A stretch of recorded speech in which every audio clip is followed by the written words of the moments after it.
नमस्कार, मैं हूं अनुपम। अयोध्या विवाद पर केंद्र सरकार ने मास्टर स्ट्रोक खेला है। जिस तरीके से चौतरफा दबाव सरकार पर था, उसके बाद सरकार को एक बड़ा कदम लेना था।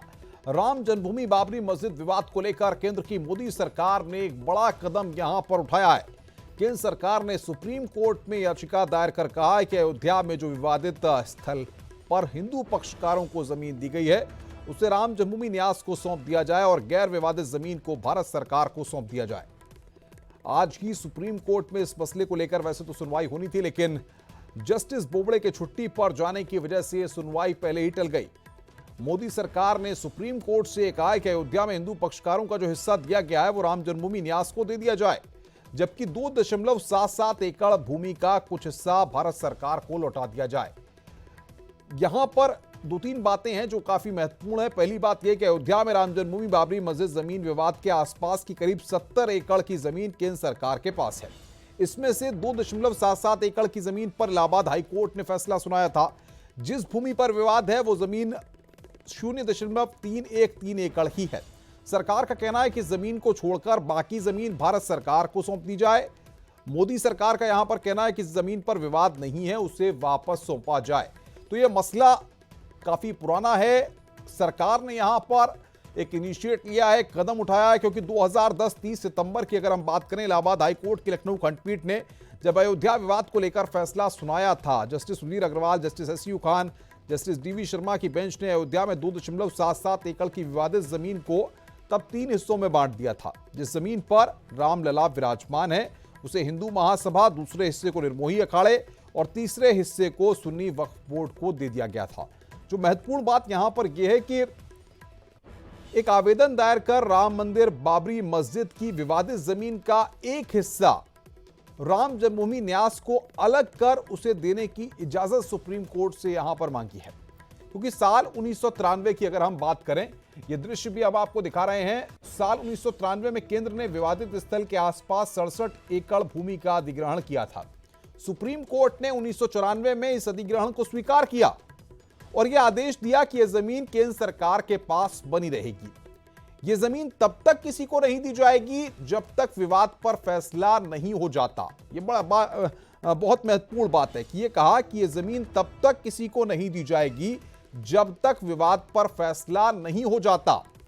असलम भूरे की तब की याचिका पर यही व्यवस्था साल 2011 के सुप्रीम कोर्ट के आदेश में भी बरकरार रखी गई। भूरे भी इस केस में याचिका करता है। अब केंद्र यहां पर यह चाहता है कि अधिग्रहण की गई जमीन का एक हिस्सा राम मंदिर ट्रस्ट को दिया जाए और उसके लिए उसने सुप्रीम कोर्ट से इसको लेकर इजाजत मांगी है। सरल शब्दों में यह हम आपको बताने की कोशिश कर रहे हैं। राम जन्मभूमि न्यास एक ट्रस्ट है जिसे विश्व हिंदू परिषद के सदस्यों ने अयोध्या में राम मंदिर निर्माण के लिए बनाया था। स्वागत योग्य है। हम अभिनंदन करते हैं केंद्र सरकार के इस निर्णय का, और ये अपने आप में देश की आस्था का सम्मान है और वर्षों से चले आ रहे एक विवाद का पटाक्षेप भी है। हमें गैर विवादित लैंड पर तत्काल कार्य करने की अनुमति मिलनी ही चाहिए। हम केंद्र सरकार की इस पहल का स्वागत करते हैं, अभिनंदन करते हैं। हाँ, मेरा आधा काम हो गया है, पर सुप्रीम कोर्ट को भी सोचना चाहिए। ये जो ज़मीन था, इसको सुप्रीम कोर्ट ने पहले डिक्लेयर किया था अनडिस्प्यूटेड है, इसको किसी प्रकार से भी उपयोग हो सकता है, स्वाधीन है मालिक।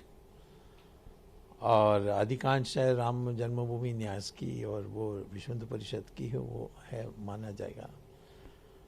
तो वाजपेयी के काल में इसको पता नहीं क्यों स्टे में डाल दिया। अब इतने साल होने के बाद उसको छुड़ाना, ये मैं तो सोचता था ये अनिवार्य भी नहीं है। हम सीधा कंस्ट्रक्शन शुरू कर सकते हैं और कोई सवाल उठाएंगे तो हम बता सकते हैं कि ये अनडिस्प्यूटेड लैंड था और स्टे में था, तो स्टे को हटा दीजिए। परंतु हमारी सरकार होने के कारण वो नियम के अनुसार पक्के मन होने चाहते हैं, तो उन्होंने ये कदम उठाया है। लेकिन काम तो शुरू हो जाना चाहिए। बस मैं सरकार को धन्यवाद कहता हूं कि आधा काम तो कर दिया, पूरा काम कर दीजिए। राम मंदिर मुद्दे पर कुंभ में परम धर्म संसद हो रही है और उसके बाद विहिप के शिविर में भी धर्म संसद आयोजित होगी, लेकिन उसके पहले सरकार ने संविधान का सहारा लिया है और सुप्रीम कोर्ट गई है और कहा कि जो डिस्प्यूटेड लैंड है वो सिर्फ 2.77 एकड़ है, बाकी सिर्फ 67 एकड़ जो जमीन है वो डिस्प्यूटेड नहीं, वहां पर हो सकता है। और अब वो सुप्रीम कोर्ट की शरण में गई, एक याचिका दाखिल की। क्या क्या है, सरकार नाराजगी कम करना चाहती है, क्या करना चाहती है? देखिए, सरकार का ये मानना है कि राम मंदिर का निर्माण जो है वो जल्द से जल्द हो और इसलिए सरकार हर पहलू पे जो संविधान के तहत हो सकता है उसका प्रयास कर रही है। लेकिन जो कांग्रेस है, जिस प्रकार से कांग्रेस के नेता और उनके बड़े नेता जो हैं कपिल सिब्बल और एडवोकेट भी हैं, लॉयर भी हैं, उन्होंने सोनिया गांधी और राहुल गांधी के निर्देश से किस प्रकार से ये जो पूरा मसला है ये चुनाव के बाद तक कि टल जाए, उस दिशा में उन लोगों ने कार्य करा और रोड़े अटकाए हैं। मगर हम लोग का प्रयास है कि जल्द से जल्द हो, क्योंकि राम मंदिर का निर्माण ये आस्था का विषय है और पूरे भारत चाहता है कि यहाँ पर राम मंदिर का निर्माण जल्द से जल्द होना चाहिए। भाजपा के एजेंडे में शामिल था, लेकिन अब 5 साल बीतने जा रहे हैं, सरकार को चुनाव में जाना है। क्या दबाव में है सरकार, धर्म संसद और जनता के दबाव में? देखिए, ये कोई दबाव नहीं होता, ये आस्था है और ये एक कानूनी प्रक्रिया है। ये कानूनी प्रक्रिया अभी जाके सुप्रीम कोर्ट में ये इसकी सुनवाई शुरू हो रही है, तो उसके आधार पे ही सरकार अपना काम कर रही है। जी, तो क्या लगता है कि इस धर्म संसद के बाद, जैसे कि स्वामी स्वरूपानंद सरस्वती जी ने ऐलान किया है कि वो जाएंगे अयोध्या, कूच करेंगे, इसके साथ साथ अखाड़ा परिषद पहले से कह चुका है कि कुंभ मेले के बाद जाएगा, तो इसके बाद क्या स्थिति रहेगी? सरकार कोई पहल कर सकती है, मंदिर निर्माण शुरू हो सकता है लोकसभा चुनाव के पहले? देखिए, मैं इतना ही कहूँगा, सरकार चाहती है कि जल्द से जल्द राम मंदिर का निर्माण हो। जो ये जितना जनता से जुड़ा हुआ मसला है, जनता की जो आस्था है वही सरकार की भी आस्था है।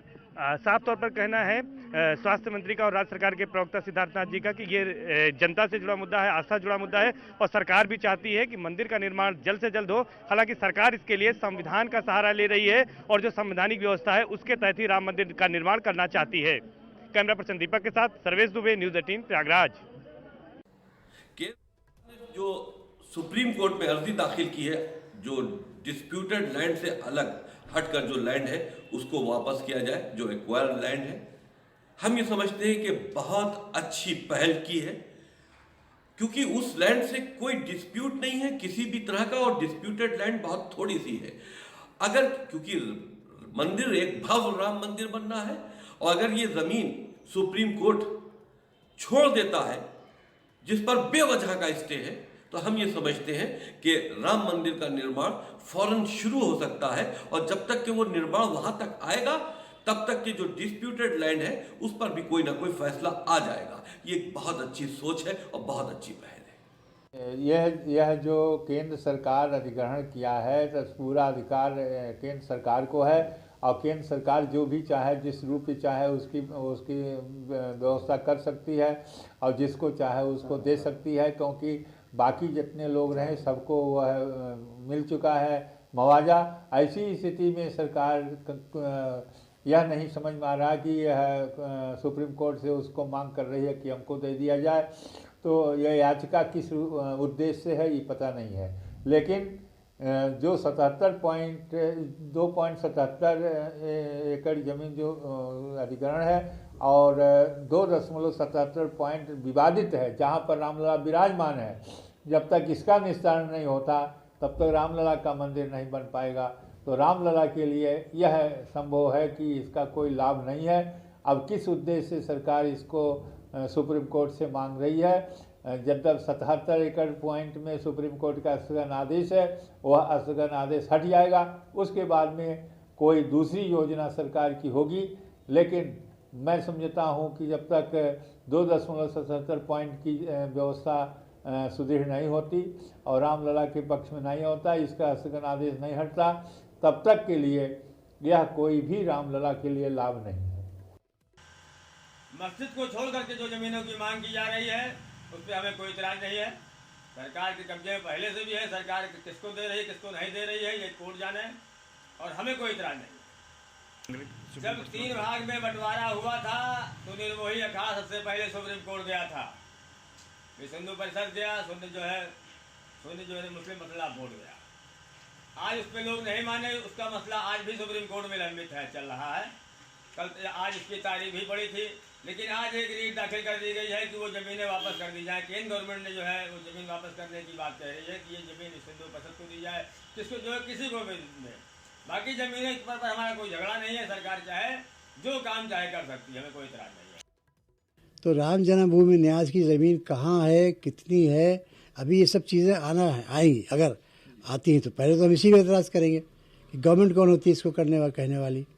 हाँ, अगर गवर्नमेंट ये साबित कर लेती कोर्ट में कि नहीं उसका कोई रीजनेबल जेन्युइन कोई उसका कंसर्न है, तो फिर कोर्ट उनको परमिट कर सकता है कि आप बताइए कि सरप्लस कहाँ है, कैसे सरप्लस है, तब उस पर तय होगा।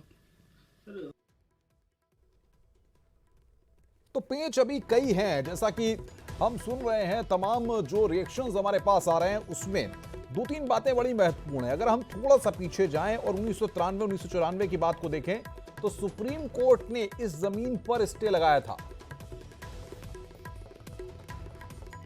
और बातचीत करने के लिए कुछ खास मेहमान हमारे साथ इस मुद्दे पर जुड़ रहे हैं। नवीन श्रीवास्तव बीजेपी के प्रवक्ता हैं, हमारे साथ चर्चा में जुड़ रहे हैं। संतोष दुबे प्रवक्ता हैं शिवसेना के, वो हमारे साथ जुड़ रहे हैं। सुरेंद्र दुबे वरिष्ठ पत्रकार हैं, वो हमारे साथ इस चर्चा में जुड़ रहे हैं। और साथ ही साथ और हमारे रिपोर्टर्स और संवाददाता हमारे साथ अलग अलग जगहों से जुड़ रहे हैं। उमेश श्रीवास्तव वीएचपी के कार्यालय से हमारे साथ जुड़ेंगे। राजीव सिंह हमारे साथ कैबिनेट बैठक स्थल से कुछ ही देर में जुड़ेंगे, उनके पास भी हम चलेंगे। लेकिन सबसे पहले यहां पर इस वक्त की जो बड़ी खबर है उसके लिए नवीन श्रीवास्तव जी बीजेपी के प्रवक्ता हैं, हमारे साथ हैं। नवीन श्रीवास्तव जी, सवाल यहां पर यह है कि बड़ी देर हो गई आते आते। 1994 में सुप्रीम कोर्ट ने स्टे लगाया था, 2018 में आकर के केंद्र सरकार इस इनिशिएट को लेकर के आगे बढ़ रही है कि यह जमीन दे दी जाए। क्या लगता है आपको?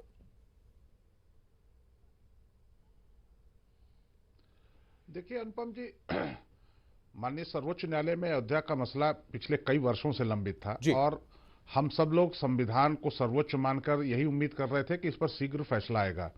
लेकिन जिस प्रकार से कुछ समय पहले एक पक्षकार के वकील के रूप में कांग्रेस के वरिष्ठ अधिवक्ता और नेता कपिल सिब्बल ने यह बात कही कि 2019 के चुनाव तक इसको टाल दिया जाए, निश्चित रूप से हमारे जो विरोधी राजनीतिक दल हैं उनके लिए राम मंदिर उनके लिए एक मुद्दा है, इसलिए कि एक वर्ग विशेष के तुष्टीकरण के लिए उनको यह करना जरूरी था, ताकि उस वर्ग को यह भ्रम में रखें कि हमारे वजह से अयोध्या में प्रभु श्री राम का मंदिर नहीं बन पा रहा है, अभी भी वहां बाबर के नाम पर कुछ बनने की संभावनाएं हैं।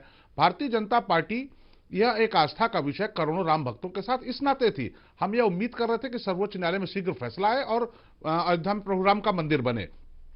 माननीय प्रधानमंत्री नरेंद्र मोदी जी ने कहा कि जो सर्वोच्च न्यायालय का फैसला होगा, जो न्याय संगत होगा, उस रास्ते पर हम कदम उठाएंगे। नहीं, बिल्कुल नवीन जी, आपकी बात ठीक है। तो फैसले में देरी के चलते केंद्र सरकार को मजबूर होना पड़ा है कदम उठाने के लिए। जी, निश्चित रूप से जिस प्रकार से आप देखिए, पिछले 29 अक्टूबर को माननीय सर्वोच्च न्यायालय ने जो समय तय किया था कि हम डे बाय डे हियरिंग सुनेंगे, लेकिन उस दिन यह कहकर टाल दिया गया कि यह अर्जेंट मुद्दा नहीं है। उसके बाद फिर एक तिथि तय हुई तो उस दिन क्या हुआ कि साहब ये जजेज रहेंगे। फिर जब डेट तय हुई तो उसमें राजीव धवन जो कांग्रेस से कहीं न कहीं से जुड़े हैं, उन्होंने एक जज की निष्ठा पर प्रश्न चिन्ह लगा दिया। उन्होंने फिर एक डेट तय हुई, आज सुनवाई शुरू होनी थी, लेकिन आज एक जस्टिस महोदय आप कह रहे हैं। लेकिन सवाल अगर हम देखें, आपके नेताओं का कांग्रेस पर कटाक्ष करना, कांग्रेस पर इस मसले में लेके वार करना, लेकिन शिवसेना की बात करें, आरएसएस की बात करें, तमाम साधु संतों की बात करें, ये भी लगातार इस पूरे मुद्दे को लेकर के, राम मंदिर के मुद्दे को लेकर के आपके ऊपर मुखर हो रहे थे। और वो भी एक दबाव बीजेपी पर था, शायद उसी ने मजबूर किया इस कदम के लिए। इसको भी स्वीकार कीजिए ना। निश्चित रूप से देखिए, शिवसेना हमारी सहयोगी पार्टी है, सबसे पुरानी सहयोगी पार्टी है। साधु संत हमारे लिए आदरणीय है, प्रत्येक राम भक्त हमारे लिए आदरणीय है, प्रत्येक भारतवासी हमारे लिए आदरणीय है। तो जो हम लोक कल्याणकारी राज्य में जी रहे हैं, हम जिस लोकतंत्र में जी रहे हैं, उस लोकतंत्र में जनता की भावना को अगर हम नहीं समझेंगे, जनता की भावना के अनुरूप काम नहीं करेंगे, तो सच्चे अर्थों में लोकतंत्र का हम मजाक करेंगे। जी हमारे साथ जुड़ गए हैं, वीएचपी के प्रवक्ता भारतीय जनता पार्टी। भोलेंद्र जी के पास में एक रिएक्शन के लिए मैं जाऊंगा। नवीन जी, आऊंगा आपके पास। भोलेंद्र जी, वीएचपी लगातार राम मंदिर के मुद्दे को लेकर मुखर रही है, अपनी बात को कहती रही है। मोदी सरकार ने एक कदम आगे बढ़ाया, एक मास्टर स्ट्रोक खेला है। भले ही सुप्रीम कोर्ट ने इस पूरे मसले में 1994 में ही इस जमीन पर भी स्टे लगाकर रखा है, अब सुप्रीम कोर्ट के पाले में एक बार फिर गेंद है। क्या लगता है आपको?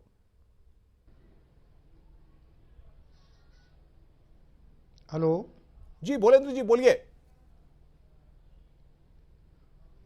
देखिए, सुप्रीम कोर्ट से हमको उम्मीद बिल्कुल नहीं है।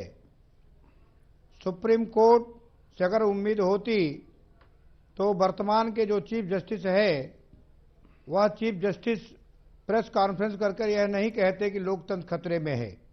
पुनः जो चीफ जस्टिस जिस समय वह हाई कोर्ट के चीफ जस्टिस बने 29 अक्टूबर को नियमित सुनवाई का दीपक मिश्रा जी ने डेट घोषित किया, उसके पहले बेंच बन जाती और 29 अक्टूबर से सुनवाई प्रारंभ हो जाती। 29 अक्टूबर को जब सुनवाई प्रारंभ करने का दिन आया तो मात्र 2 मिनट के अंदर वह केस को टाल देते हैं और टालने के बाद ये कहते हैं कि हमारी प्राथमिकता में अन्य विषय है, यह प्राथमिकता में नहीं है। पुनः आगे जब वह डेट ले जाते हैं, बीच में वह 4 जनवरी को जो है उस घोषित करते हैं। बिल्कुल, तो लेकिन 4 ये जनवरी पूरी घोषित करने प्रक्रिया है, पहले भी ये बेंच पूरी बन प्रक्रिया सकती है। थी। इस पर आप सवाल खड़ा कर रहे हैं, ये बात अलग है, लेकिन मेरा सवाल सीधा है बुलेंद्र जी कि केंद्र सरकार ने, मोदी सरकार ने आप लोगों के तमाम बयानों के बाद, एक अच्छे खासे दबाव के बाद जो कदम उठाया है, सुप्रीम कोर्ट में जो मसला लेकर के एक बार एक अर्जी के जरिए मोदी सरकार गई है, उस कदम को आप किस तरीके से देखते हैं? इस कदम को हम अच्छा कदम मानते हैं। हम जानते हैं कि भगवान राम के मंदिर के निर्माण में भगवान राम के साथ खड़ा होने लोग ही खड़े हो सकते हैं। भगवान राम को नकारने वाले लोग, भगवान राम के जो उस राम सेतु है तोड़ने वाले लोग, भगवान राम के भक्तों पर गोली चलाने वाले लोग राम मंदिर के निर्माण के पक्ष में नहीं रह सकते हैं और राम मंदिर नहीं बनवा सकते हैं। तो जिससे हमारी उम्मीद है, उस उम्मीद पर वो आगे बढ़े हैं, हम उनका इस कदम का स्वागत करते हैं। बिल्कुल, मैं आऊंगा बुलेंद्र जी आपके पास। संतोष दुबे हमारे साथ, शिवसेना के प्रवक्ता। संतोष जी, शिवसेना भी लगातार वक्त के साथ सरकार पर, केंद्र सरकार पर, योगी सरकार पर भी राम मंदिर के मुस्लिम मुद्दे को लेकर के मुखर होती रही है, एक दबाव बनाती रही है। यहां तक कि आपकी पार्टी के नेता अयोध्या आकर के भी अपनी बात को रख चुके हैं। अब ये जो कदम केंद्र सरकार के द्वारा उठाया गया है, शिवसेना कितनी संतुष्ट है? देखिए अनुपम जी, जिस तरीके से हमारा लगातार दबाव था राम मंदिर निर्माण को लेकर और हम लगातार इनसे वार्ता करते रहे, सरकार के अंदर एनडीए की बैठकें होती थी, उसमें भी इस बात को उठाते थे और इसी को लेकर हम लोग अयोध्या में भी एक धर्म सभा का हम लोगों ने आयोजन किया था और हमारे नेता वहां आए। लेकिन लगातार आज एक बात आपने कह दी कि बहुत देर कर दी, तो वही मैं भी कह रहा हूँ, बहुत देर कर दी, महबूब आते आते। आज जरूरत थी, जब 2014 में सरकार बनी थी तो तभी इस चीज की जरूरत थी कि हम कोर्ट जाते, हम ये जो स्टे था उसको वैकेंट कराते या हम एक अध्यादेश ले आते राम मंदिर निर्माण के लिए। और ये पूरे देश की जनता जानती है कि राम मंदिर का निर्माण कानून बना के ही बन सकता है। उसमें सुप्रीम कोर्ट में जो चीजें लटकी हुई है, आज वर्षों से तारीख पे तारीख मिल रही है, जनता उससे संतुष्ट नहीं थी और हम लगातार इसी बात को कह रहे थे कि भाई अध्यादेश ले आइए।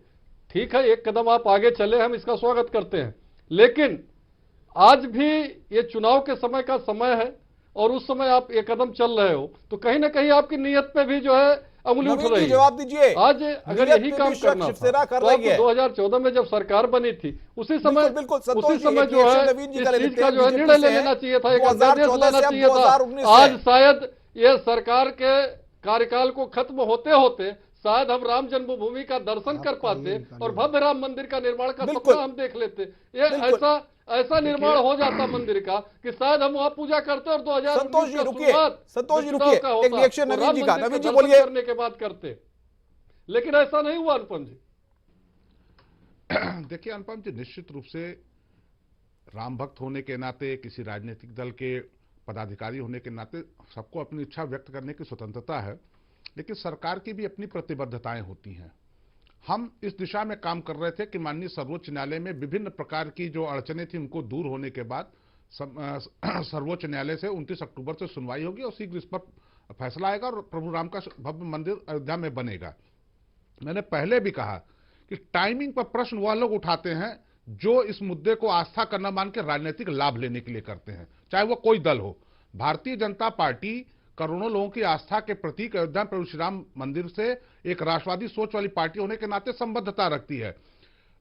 हम इस सारे लोग इस उम्मीद में थे कि 29 अक्टूबर से सुनवाई होगी, शीघ्र फैसला होगा और वहां पर निर्माण होगा। लेकिन जब ये बात विभिन्न ठीक प्रकार है, की अड़चनें अभी तक आपने बरकरार देरी के हैं, चलते ये तो कदम हमारी उठाया। नवीन सरकार श्रीवास्तव, इस बात को आप कह चुके हैं, सरकार इसके चलते कदम उठाई है, लेकिन बात यहां पर यह है, जो मसला इतने सालों से लदा हुआ चला आ रहा है वही सुप्रीम कोर्ट में अभी उलझा हुआ है, वही सॉल्व नहीं हो पा रहा है। ऐसे में इस अर्जी के आने के बाद कितना और वक्त लग जाएगा, और जो तमाम लोग आस्था लेकर के राम मंदिर में बैठे हैं कि राम मंदिर का निर्माण होगा, चाहे शिवसेना की बात कर लें, चाहे वीएचपी की बात कर लें, या तमाम और संगठनों की बात कर लें, तो वो कितना इंतजार और करेंगे?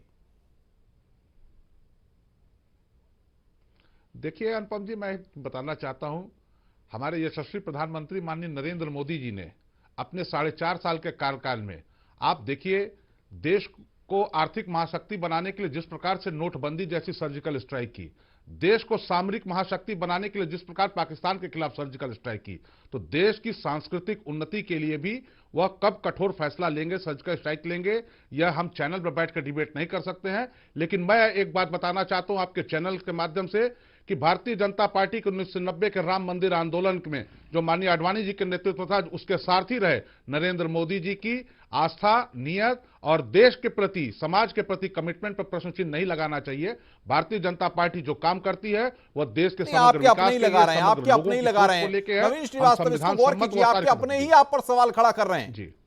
उत्तर प्रदेश की सरकार में जो आपके साथ हैं वो आपके ऊपर सवाल खड़ा करते हैं, शिवसेना आपके ऊपर सवाल खड़ा करती है, आरएसएस आपके ऊपर सवाल खड़ा करती है। मेरा अकेले का मकसद नहीं है आपके ऊपर सवाल खड़ा करना। सुरेंद्र दुबे हमारे साथ है, वरिष्ठ पत्रकार।